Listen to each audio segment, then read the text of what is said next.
First, let me take this opportunity to express my deepest sympathies to family members and friends of Simon, Blair, and Johnson, the three males who have died in the aftermath of the crash and the shooting incident in Hayes, Clarendon on Saturday night. I am also hoping that the other occupants of the vehicle who sustained injuries will manage to recover from those injuries in the shortest possible time.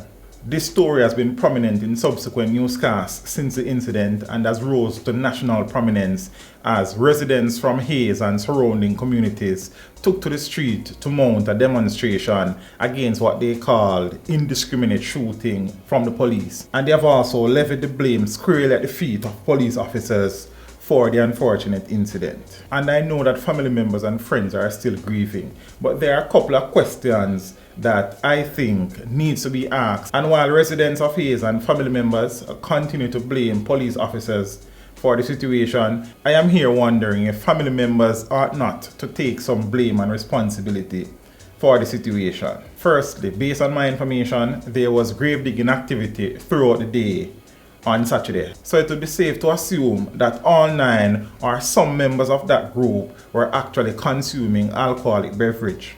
And if so, why was someone given the car to drive? Are we going to pretend that there are no rumors circulating suggesting that someone did not have a driver's license? And if those rumors are true, when are we going to ask a question as to why someone's cousin gave him the vehicle to drive? Are we not going to accept that someone went way beyond the point that he indicated that he was going to drive to? Are we going to pretend that the insurance on the Nissan AD wagon did not expire on the 11th of May this year? Are we not going to accept that the group was out during the national curfew hours? When are we going to accept that if someone had stopped when the police signaled him to stop, we would not be having this conversation? Are we not going to accept that the car was significantly overloaded with 9 passengers aboard? Are we not going to accept that an overcrowded vehicle being driven by a young driver who was probably in a state of panic, who allegedly did not have a driver's license, and who was presumably speeding was a recipe for a disaster? Are we going to disregard the fact that at least one survivor has stated that he told someone to stop because the police had signaled them to stop, and someone's response was that he was not stopping and he was going to put the vehicle into overdrive?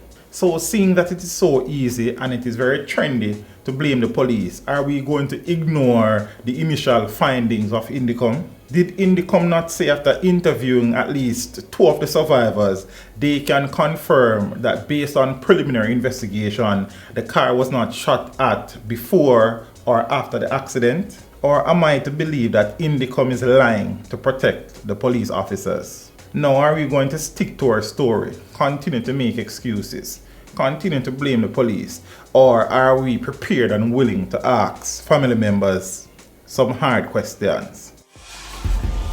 Teach them! Hey, yo, yellow! Send the message and make it reach them. It's teach them. Right here, Warlord representing.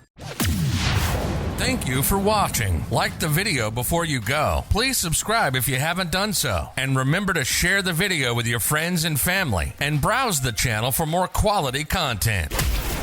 Until next time, walk good, my friends. Teach them!